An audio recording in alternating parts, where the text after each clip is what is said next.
ABD Dışişleri Bakanı Blinken, Çinli yetkililerin yeniden eğitim adı verdiği gözaltı kamplarında bir süre tutulan 7 Uygur Türk'ü ve halen kamplarda tutulan bazı kişilerin yakınlarıyla buluştu.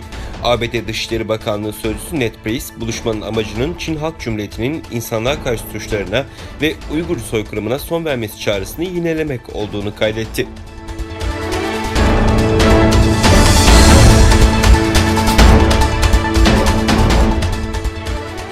Çin ile Ukrayna arasında yatırım anlaşması imzalandı. Anlaşmanın Ukrayna'nın Birleşmiş Milletler tarafından Çin'e karşı yapılan Uygur Türklerine yönelik insan hakkı ihlallerinin soruşturulması çağrısına verdiği desteği çekmesinin ardından gelmesi dikkat çekti. Çin Ticaret Bakanı ve Ukrayna Altyapı Bakanı tarafından 30 Haziran tarihinde imzalandığı belirtilen anlaşma kapsamında iki ülke arasında iç yatırımlar ve mali kurumların yol, köprü ve demiryolu projeleri üzerinde aktif şekilde işbirliği yapması ve ortak projeler için gereken yardım ve desteğin sağlanması amacıyla harekete geçirilmesi öngörüldü.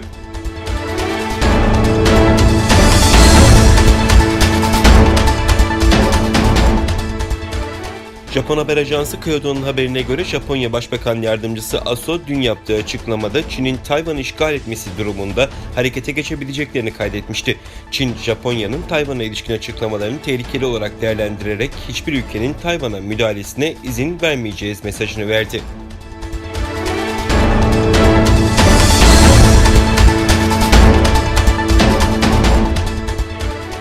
AB Komisyonu Başkanı Ursula von der Leyen, Cumhurbaşkanı Erdoğan'ın 20 Temmuz'da Kuzey Kıbrıs'a yapmayı planladığı ziyaret konusunda çok hassas olduklarını belirtti.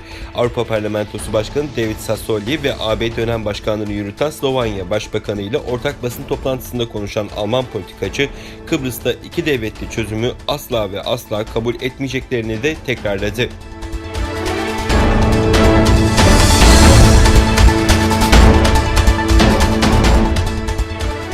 1 Temmuz'da Brezilya'da Türk makamlarına teslim olduktan sonra cumartesi günü Türkiye'ye getirilen Çiftlik Bank kurucusu Mehmet Aydın, 26 saat süren sorgusunun tamamlanmasıyla adliyeye sevk edildi. Kurduğu Çiftlik Bank üzerinden binlerce kişiyi dolandırdıktan sonra kaçtığı Brezilya'da teslim olup Türkiye'ye getirilen Tosuncuk lakaplı Mehmet Aydın'ın gözaltında tutulduğu İstanbul Emniyet Müdürlüğü'nde uzman polisler tarafından sorgulandığı bildirildi.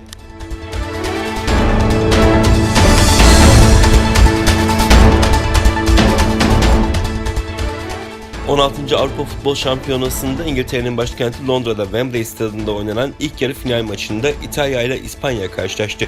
İspanya'yı penaltılarla 4-2 mağlup eden İtalya, finale ismini yazdıran ilk ekip oldu.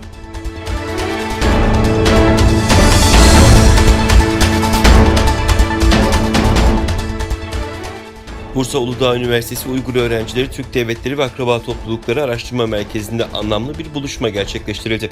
Profesör Doktor Mehmet Yüce'nin organize ettiği bu etkinlikte Türk dünyası mutfaklarından yemekler eşliğinde Türk dünyası türküleri söylendi. Uygur müzik araştırmacısı Doçent Doktor Erdem Özdemir, Anadolu türküleriyle birlikte Uygur yazar Abdurrahim Ötkür'ün Yok Yok adlı şiirini Uygur dutarı ile besteledi. Erdem Özdemir bestelerken Uygur ozan Abdurrahim Heyit'ten bahsederek Doğu Türkistan'da günümüzde yaşanan Çin soykırımının boyutundan ve Türkiye'deki Uygur öğrencilerin durumlarından bahsetti.